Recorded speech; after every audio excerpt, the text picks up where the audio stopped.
오늘 이 시간 하나님께서 우리에게 주시는 말씀은 구약성경 미가서 6장 1절에서 16절까지 말씀입니다. 주일마다 미가서의 말씀을 배우고 있는데요. 미가서 6장 1절에서 16절의 말씀, 구약성경 1295쪽입니다. 1295쪽 미가서 6장 1절에서 16절까지 말씀입니다. 같이 봅니다. 너희는 여호와의 말씀을 들을지어다. 너는 일어나서 산을 향하여 변론하여 작은 산들이 내 목소리를 듣게 하라 하셨나니 너희 산들과 땅의 견고한 지대들아 너희는 여호와의 변론을 들으라. 여호와께서 자기 백성과 변론하시며 이스라엘과 변론하실 것이라. 이르시기를 내 백성아 내가 무엇을 내게 행하였으며 무슨 일로 너를 괴롭게 하였느냐. 너는 내게 증언하라. 내가 너를 애굽 땅에서 인도해 내어 종노릇하는 집에서 속량하였고 모세와 아론과 미리암을 내 앞에 보냈느니라. 내 백성아 너는 모압 왕 발락이 꾀한 것과 부올의 아들 발람이 그에게 대답한 것을 기억하며 시딤에서부터 길갈까지의 일을 기억하라. 그리하면 나 여호와가 공의롭게 행한 일을 알리라 하실 것이니라. 내가 무엇을 가지고 요 앞에 나아가며 높으신 하나님께 경배할까? 내가 번제물로 1년 된 송아지를 가지고 그 앞에 나아갈까? 여호와께서 천천의 순양이나 만만의 강물 같은 기름을 기뻐하실까? 내 허물을 위하여 내 맏아들을 내 영혼의 죄로 말미암아 내 몸에 열매를 드릴까? 사람아 주께서 선한 것이 무엇임을 내게 보이셨나니 여호와께서 내게 구하시는 것은 오직 정의를 행하며 인자를 사랑하며 겸손하게 내 하나님과 함께 행하는 것이 아니냐. 여호와께서 성읍을 향하여 외쳐 부르시나니 지혜는 주의 이름을 경외함이니라. 너희는 매가 예비되었나니 그것을 정하신 이가 누구인지 들을지니라. 악인의 집에 아직도 불의한 재물이 있느냐? 축소시킨 가증한 예배가 있느냐? 내가 만일 부정한 저울을 썼거나 주머니에 거짓 저울추를 두었으면 깨끗하겠느냐?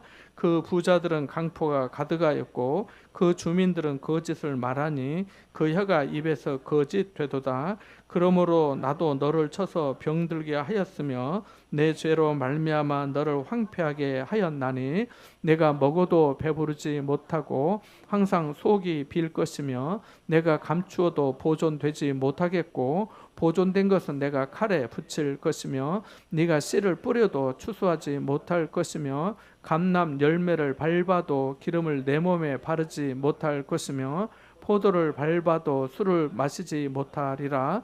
너희가 오므리의 율례와 아합의 집의 모든 예법을 지키고 그들의 전통을 따르니 내가 너희를 황폐하게 하며 그의 주민을 사람의 조소거리로 만들리라. 너희가 내 백성의 수욕을 담당하리라. 아멘. 옛날 어느 날 한 나그네가 길을 가고 있었습니다. 그런데 숲을 지나는 중에 다급한 소리가 들려왔습니다. 누구 없어요? 누구 없어요? 나 좀 살려주세요. 나 좀 도와주세요. 나그네는 다급한 목소리가 들리는 쪽으로 재빨리 걸음을 옮겼습니다. 가보니 커다란 함정에 무시무시한 호랑이가 빠져 있었습니다. 사냥꾼이 파놓은 구덩이였습니다. 평소라면 호랑이가 무서웠겠지만 함정에 빠져서 살려달라는 호랑이가 딱해 보였습니다. 호랑이는 애처로운 목소리로 제발 나를 좀 꺼내주시오. 내가 이렇게 있으면 곧 죽고 말 겁니다. 나그네는 구덩이에 빠진 호랑이의 애원에 망설였습니다. 아무리 불쌍해 보여도 호랑이였으니까요. 하지만 또 한편으로 살아있는 생명을 그냥 두고 갈 수도 없었습니다. 마침내 그는 긴 나무를 구해오고 돌을 치우고 예를 써서 호랑이가 올라올 수 있도록 도와주었습니다. 함정에서 나온 호랑이에게 나그네는 다행이군요. 이제 조심히 가시오라 했습니다. 그런데 그 다음 순간 호랑이의 눈빛이 달라졌습니다. 조금 전까지만 해도 살려달라던 표정은 온데간데 없고 날카롭고 배고픈 눈빛이 번뜩였습니다. 고맙긴 하오. 그런데 내가 몹시 배가 고프니 이제 당신을 잡아먹어야겠소 라고 하는 겁니다. 나그네는 너무 놀라 말도 나오지 않았습니다. 자기가 방금 구해준 호랑이가 감사하기는커녕 자기를 먹겠다고 하니 억울하고 분에 떨리는 목소리로 말했습니다. 아니, 내가 당신을 살려주었는데 어떻게 이럴 수 있어? 은혜를 입고 이러는 법이 어디 있어? 하지만 호랑이는 콧웃음을 치며 말했습니다. 세상은 원래 강한 자가 약한 자를 잡아먹는 법이지. 배고픈 내가 어쩌겠어. 그 순간 나그네는 호랑이에 물려가도 정신만 차리면 산다는 말이 생각이 났어요. 그래서 말했습니다. 그렇다면은 다른 이들에게 물어봅시다. 제3자의 판단을 들어보고 결정해도 늦지 않겠소. 호랑이는 자신이 이길 거라 생각하고 그 제안을 받아들였습니다. 먼저 둘은 소에게 그동안의 일을 얘기했습니다. 나그네는 소에게 은혜를 입은 자가 은혜 베푼 이를 잡아먹어도 되는가? 라고 물었습니다. 그러자 소는 인간들이란 나를 젊을 땐 부려먹고 늙으면 버리지. 그런 인간이 잡아먹힌단들 내가 무슨 상관이냐? 라고 했습니다. 나그네는 얼굴이 하얘졌습니다. 소는 자기 억울한 사정을 빗대어 호랑이 편을 들었습니다. 둘은 다시 나무에게 물어보기로 했습니다. 나무도 퉁명스럽게 말했습니다. 사람들은 더우면 내 그늘 아래 쉬고 배고프면 내 열매를 따먹고 필요하면 내 몸을 베어간다. 그런 인간을 내가 왜 편들어 주겠느냐라고 했습니다. 이번에도 나그네가 불리했습니다. 둘은 또 길에게 물어봤습니다. 길은 사람들은 나를 더럽히고 짓밟고 달캐하며 다니지 나는 딱히 당신 도와주고 싶은 마음이 없어. 나그네 편은 아무도 없었습니다. 호랑이는 점점 자신만만해졌습니다. 다 옳다 하지 않소. 이제 당신을 잡아먹겠소. 바로 그때였습니다. 숲속에서 토끼 한 마리가 오고 있었습니다.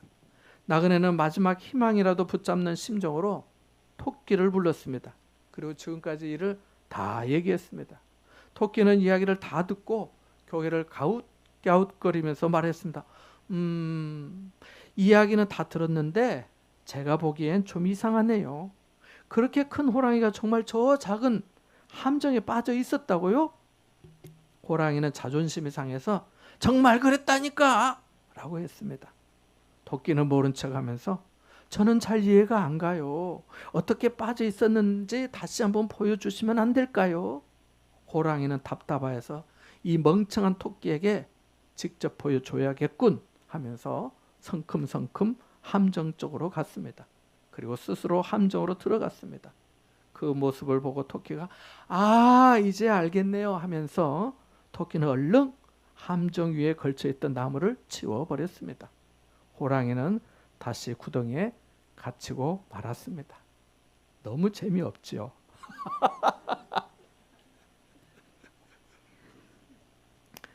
대화를 준비하면서 이 동화를 해야 되나 말아야 되나 생각을 했어요. 제가. 그래도 교훈은 아시겠죠. 그것이 중요합니다. 배은망덕한 호랑이, 또 소, 나무, 길처럼 세상살이가 늘 내 편만은 아니라는 걸 알려주는 이야기지요. 함께 읽은 본문 말씀도 마찬가지입니다. 같이 1절에서 5절 말씀 한 번 더 읽어볼까요? 같이 봅니다. 시작. 너희는 여호와의 말씀을 들을지어다. 너는 일어나서 산을 향하여 변론하여 작은 산들이 내 목소리를 듣게 하라 하셨나니 너희 산들과 땅의 견고한 지대들아 너희는 여호와의 변론을 들으라. 여호와께서 자기 백성과 변론하시며 이스라엘과 변론하실 것이라. 이르시기를 내 백성아 내가 무엇을 내게 행하였으며 무슨 일로 너를 괴롭게 하였느냐. 너는 내게 증언하라.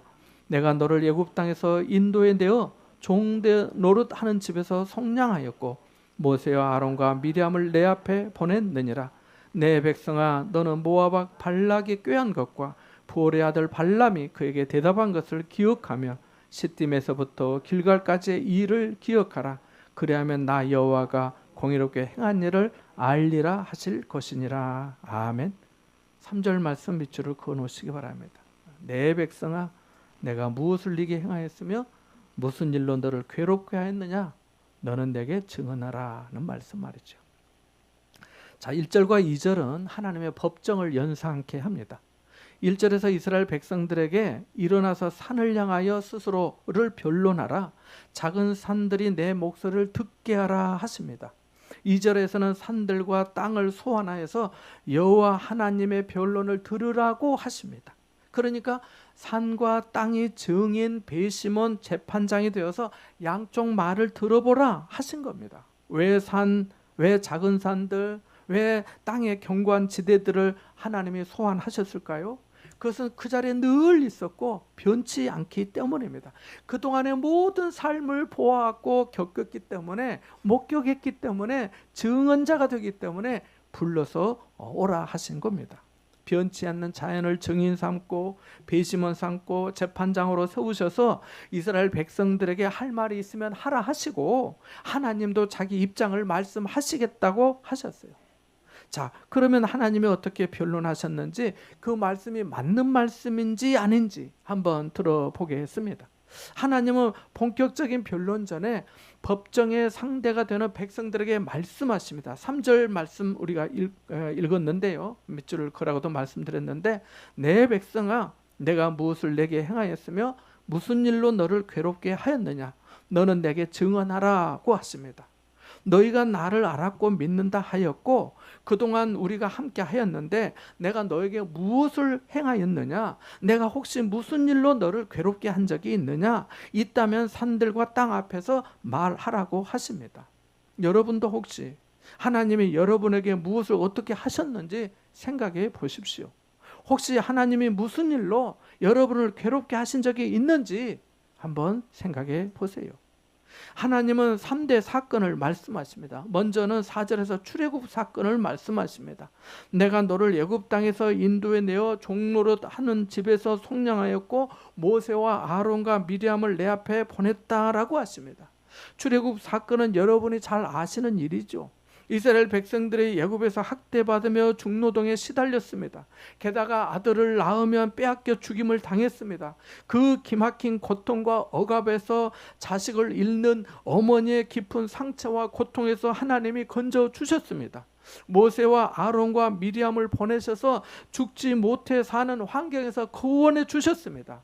영적 지도자들을 함께 세워주시고 그들을 통해서 말씀을 가르쳐 주시고 인도해 주셨습니다. 단순히 구원만 주신 것이 아니라 나올 때 애굽 사람들에게 은금의 폐물까지 받도록 그동안의 고생에 대한 보상까지 해 주셨습니다.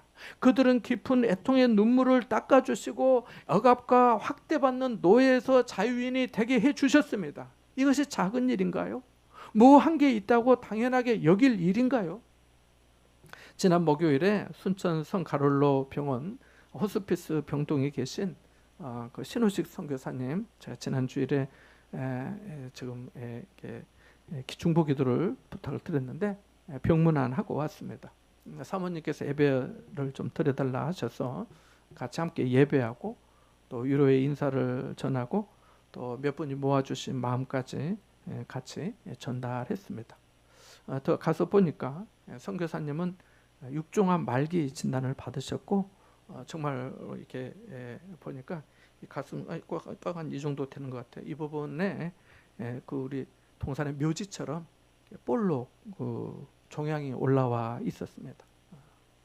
통증이 심해 진통제에 의지하고 계셨고 말씀하는 것도 힘들어 하셨습니다. 선교사님이 저와 저희 은혜교회 대단히 고마워 하셨습니다. 도착한 시간이 점심때라 선교사님에게 양해를 구하고 사모님께라도 또 같이 좀 그래도 사모님과라도 점심하면 좋겠다 싶어서 같이 좀 시간을 갖고 또 오가면서 이야기를 나누는데 그 선교사님이 이제 아파 계시면서 말씀도 잘 못하시면서 하신 말씀이 죄가 무섭다, 죄가 무섭다 그렇게 하셨답니다. 우리는 뭐가 무서운가요?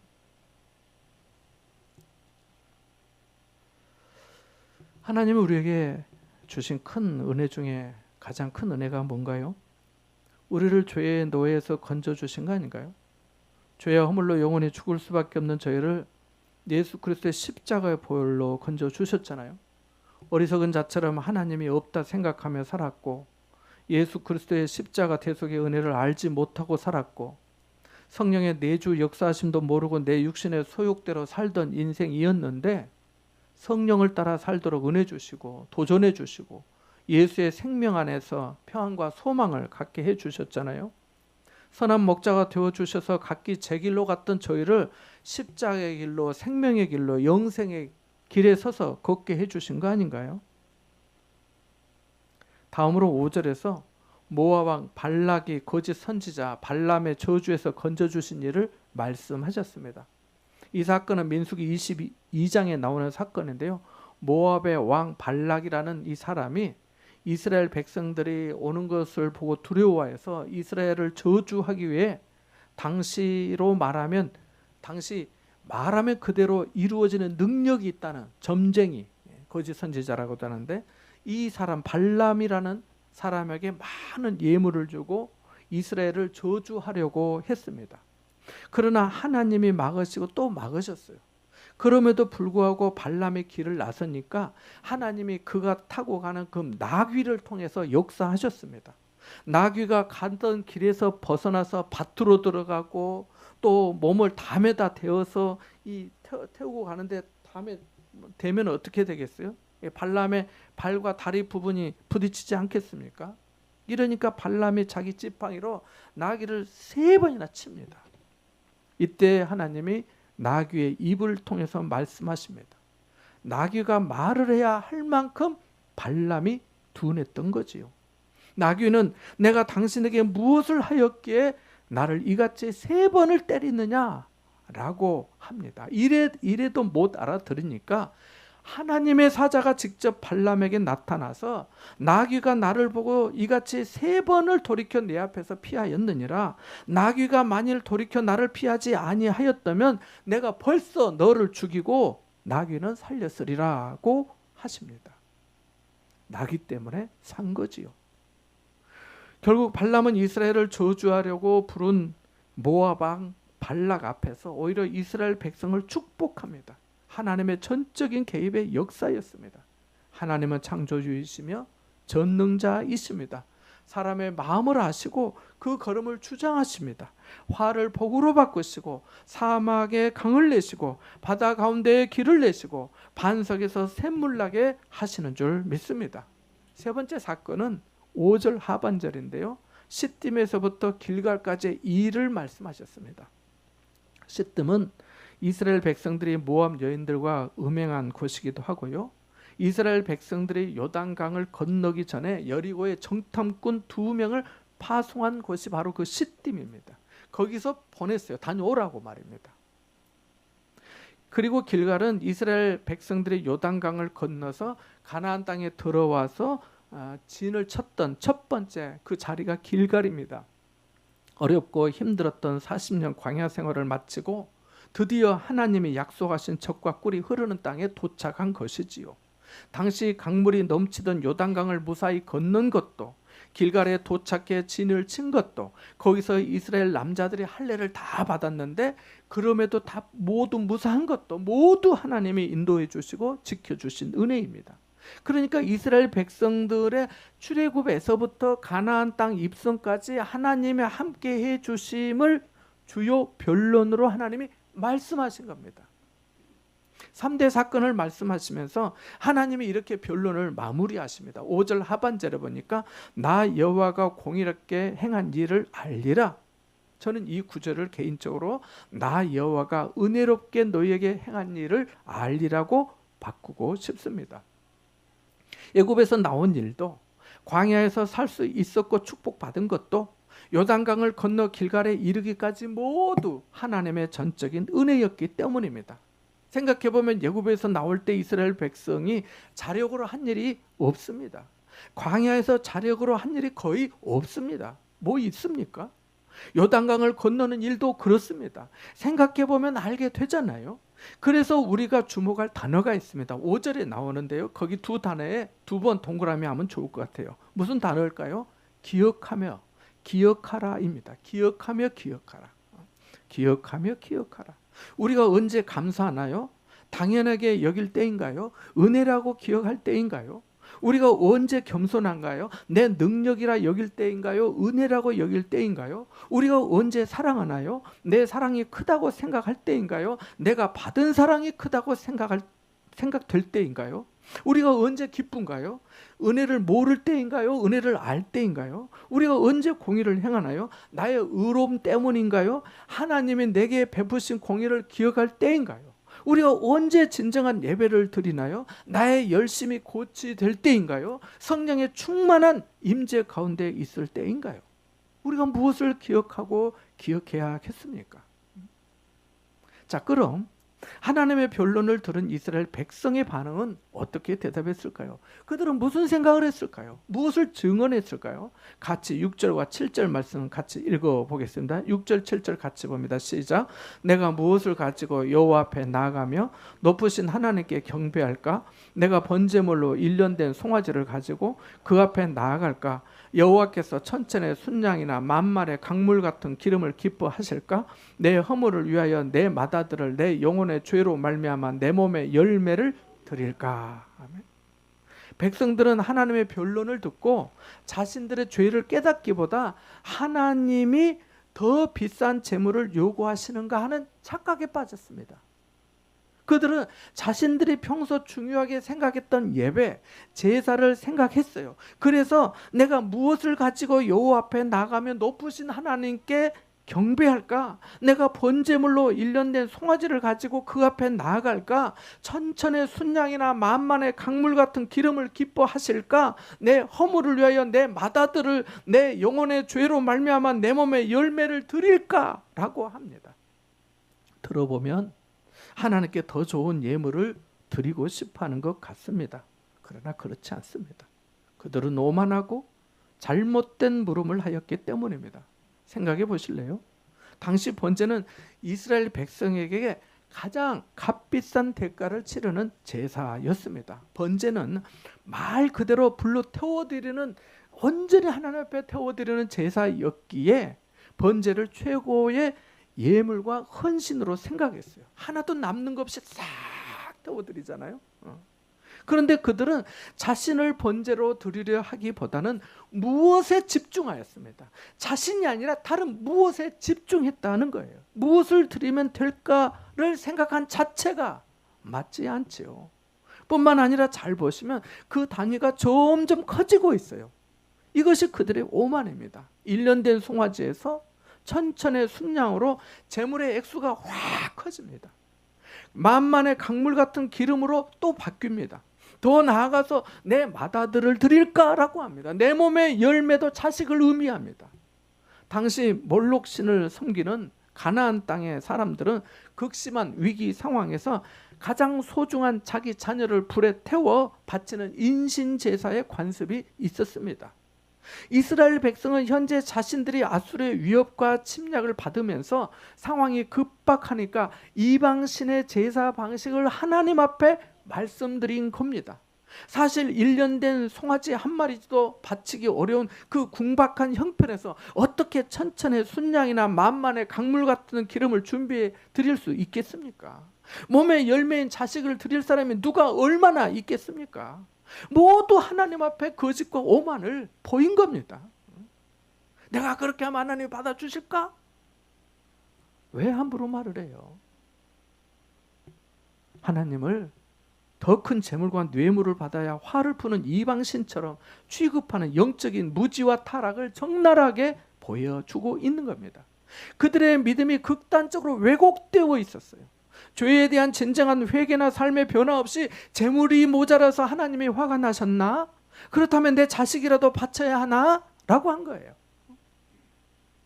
하나님은 우리에게 자식 바치라 하지 않으십니다.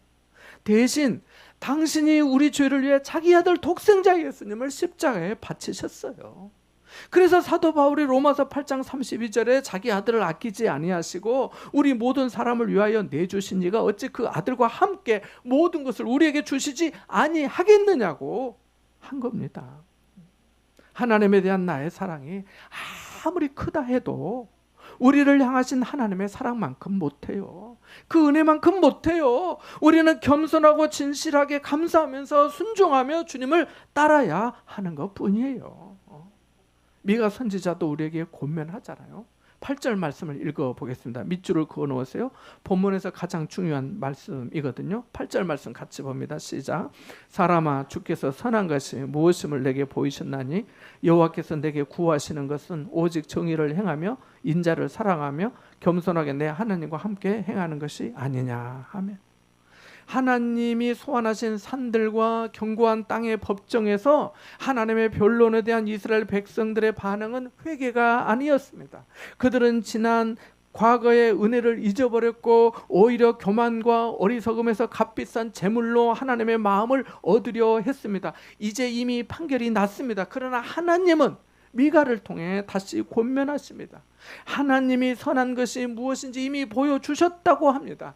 하나님은 당신이 선이시기 때문에, 사랑이시기 때문에 악한 것을 생각하지 않으시고 선한 것을 구하십니다. 하나님은 자기 백성 이스라엘이 선하기를 원하시고 그것을 구하셨습니다. 하나님께서 구하시는 것도 과거의 3대 사건처럼 3가지로 오늘 말씀하고 있습니다. 첫째는 오직 정의를 행하기를 원하십니다. 보통 정의를 가해자의 잘못에 상응하는 벌을 내리는 그 행위로 생각하기 쉽습니다. 그것도 맞습니다. 공평하게 못한 사람에게는 벌을 주고 잘한 사람에게 상을 주고, 이게 공의라 정의라 이렇게 생각하기 쉽습니다. 맞습니다. 그러나 정의는 스스로 설 수 없는 사람들, 가난하고 힘없는 자, 상처 입은 자, 영향력이 없는 자에게 주어져야 할 무엇인가를 주는 행위까지 포괄하는 개념입니다. 모든 일이 올바르게 구현되는 사회를 만드는 노력도 정의의 실천이라 할 수 있습니다. 18세기 영국의 흑인 노예 무역은 당시 영국 국가의 가장 큰 수입원이자 기득권층의 막대한 이권 사업이었습니다. 이때 20대 젊은 국회의원 윌리엄 윌버퍼스는 예수님을 만난 후, 그리스도를 진정으로 만나고 난 후에 하나님 앞에 자기가 하나님께로부터 받은 사명이라고 생각한 2가지가 있었습니다. 하나는 노예 무역의 폐지요, 다른 하나는 도덕의 회복이었습니다. 그는 의회에서 동료 의원들의 비난과 정치적으로 매장당할 위협, 그리고 노예 무역에 관련된 자들에게 살해 위협을 받았습니다. 그러나 그는 줄기차게 노예 무역을 폐지해야 된다고 외치고 활동을 했습니다. 그는 46년 동안 한 걸음도 물러서지 않았습니다. 그 일이 되기까지 46년이 걸렸어요. 마침내 그가 세상을 떠나기 사흘 전 영국 전역에서 노예제가 완전히 폐지되는 법안이 통과되었습니다. 예수님이 바리새인들에게 하신 말씀을 아실 겁니다.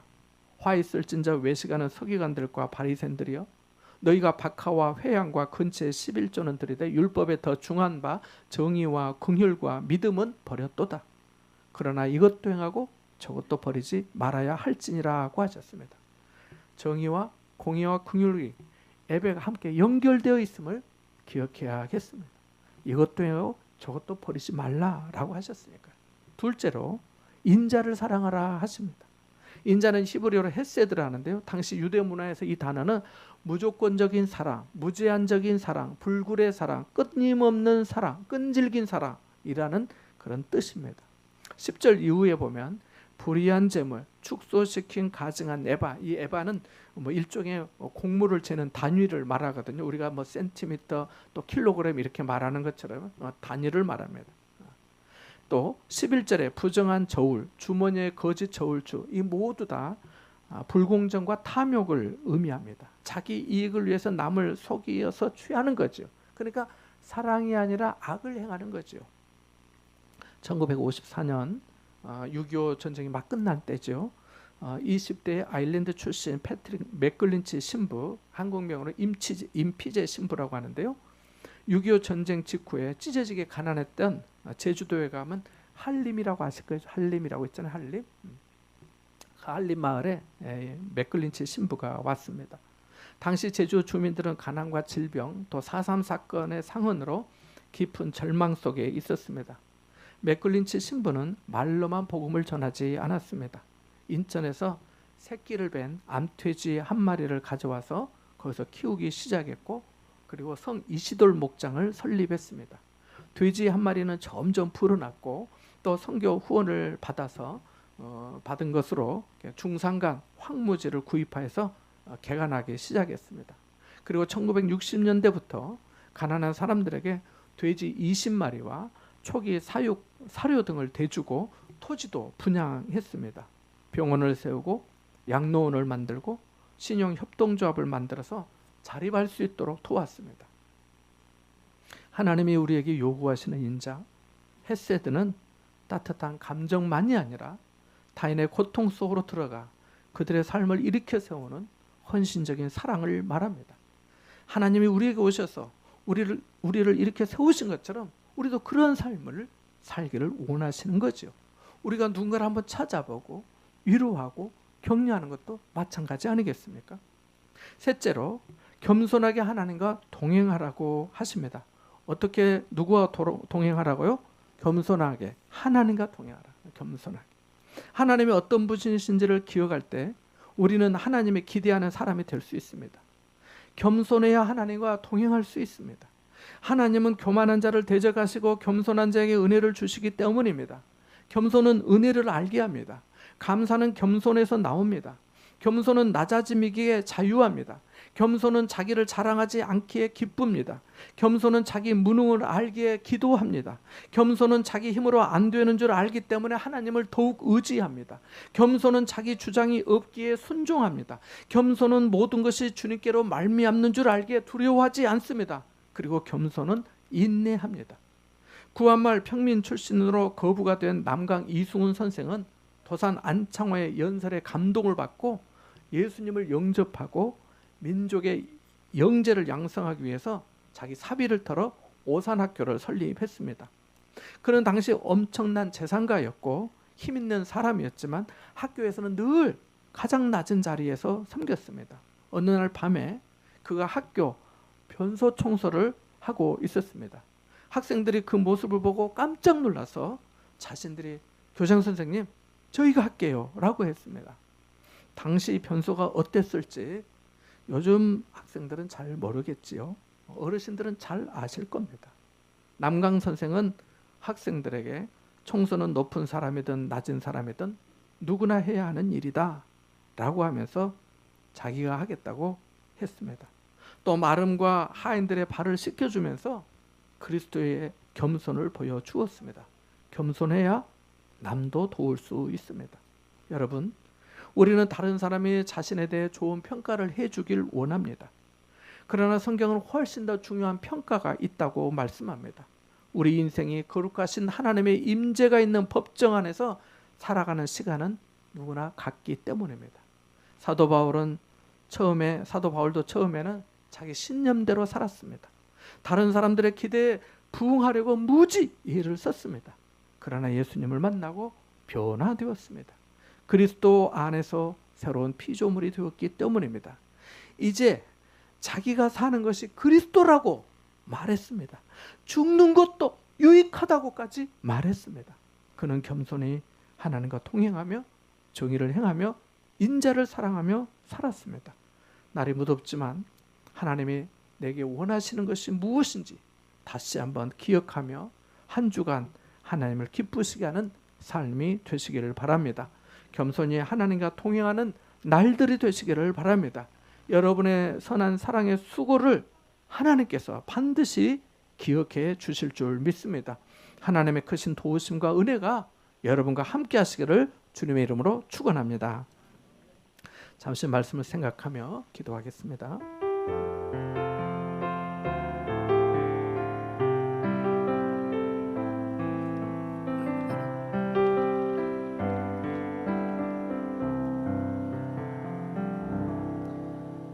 하나님 아버지, 산과 땅을 불러 세우신 하나님의 법정에 저희도 섰습니다.